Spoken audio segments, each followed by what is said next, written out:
Le Maroc, la sensation de cette Coupe du Monde, et ça va continuer à l'être, je vous le dis, sûr. déjà footballistiquement, parce que c'est un pays formidable, qui est né pendant le mondial, à la fin du mondial et juste après la Coupe du Monde, après le parcours incroyable des Lions de l'Atlas. Ce sont des stars. Et à Tanger, Thierry Bretagne, ce qui s'est passé hier, c'était incroyable. Il y avait 65 000 personnes dans ce grand stade de Tanger. C'était bondé, c'était plein. Les gens avaient envie de faire la fête. C'était le Brésil en plus. Il y a eu la victoire. Les héros étaient de retour. Et je peux vous dire, et je poserai la question dans un instant à Emmanuel et à Patrick, mais je peux vous dire, mon cher Thierry Bretagne, que c'est la même équipe et ils jouent comme si c'était un match de Coupe du Monde, les Marocains. C'est extraordinaire. Écoutez, cette équipe est en train de nous prouver en ce moment que les plaques tectoniques du football mondial sont en train de bouger et que maintenant, ce ne sont plus des coups en l'air, si j'ose dire, des coups d'une soirée, mais de véritables forces qui sont en mouvement, aussi bien en Afrique. Enfin, rappelons quand même la victoire de l'Arabie Saoudite, coachée par M. Renard, contre le champion du monde, le futur champion du monde. Rappelons aussi à quel point les Allemands ont souffert.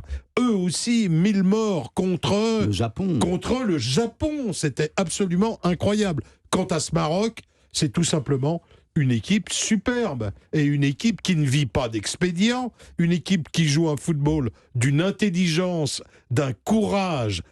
Ce sont des forcenés dans le bon sens du terme et je ne suis pas étonné et je suis furieux. J'ai pas vu ça. J'ai pas vu il faut pouvoir regarder sur la RTM, la radio-télévision marocaine, parce que le match était diffusé là-bas. Ça peut pas être malheureusement, on ne l'avait pas en France. Ariadia, mais il faut avoir des passe droits pour l'avoir quand on n'est pas sur le territoire. Si vous avez la première chaîne nationale marocaine, ça marche. Le match était diffusé et il a été très suivi.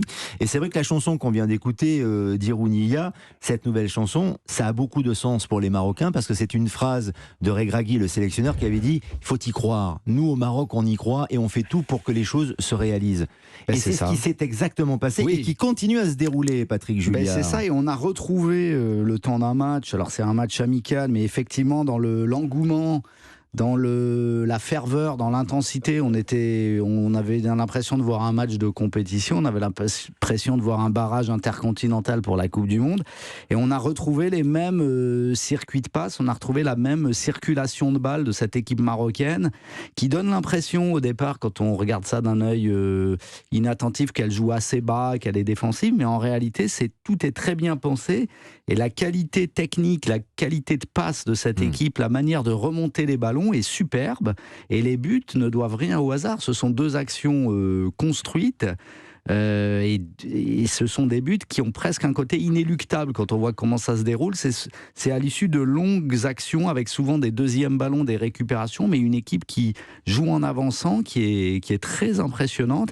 Et quand Regragui dit pour qu'on soit vraiment une grande équipe africaine, il faut qu'on gagne la CAN, je pense qu'il a une petite idée derrière la tête. Ça veut dire qu'ils sont favoris. Il s'est mis la pression. Ils sont favoris, sachant quand même que le Sénégal aussi progresse. Là, on les avait vus à la Coupe du Monde sans Sadio Mané, on les a vus avec lui.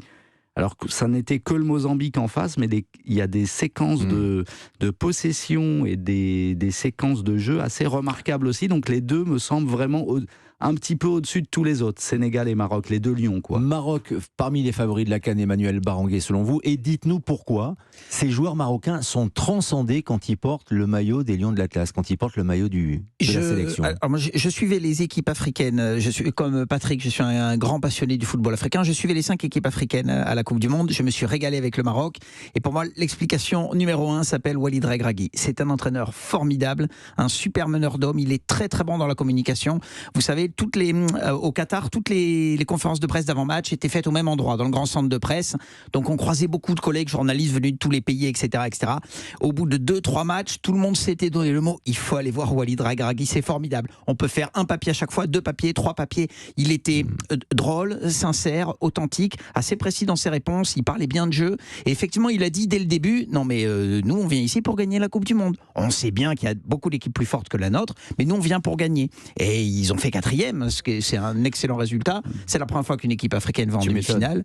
Et mon meilleur souvenir perso de la Coupe du Monde, c'est le match Maroc-Portugal, avec ce but incroyable 1-0 d'El Nesseri. Et oui, et le but qu'on voit venir, vous savez, au stade, encore mieux qu'à la télé, on voit venir, parce que on voit que le débordement va passer, on voit que le goal sort trop tard, on voit que le défenseur n'a pas sauté, et on a senti venir ce but. C'était fantastique. C'est exactement ce qui s'est passé contre le Brésil hier, c'est-à-dire qu'il y a un principe de jeu. En fait. Il y a un principe de jeu à une touche de balle, des combinaisons qui est incroyable, et l'intensité que les Marocains mettent, c'est vraiment magnifique. magnifique. Je trouve qu'il coach très bien son équipe. Hier, le but de la victoire est marqué par un joueur qui sort du banc, Sabiri, qui joue en Serie A à la Sampdoria. Donc tout ça est bien pensé, est bien huilé.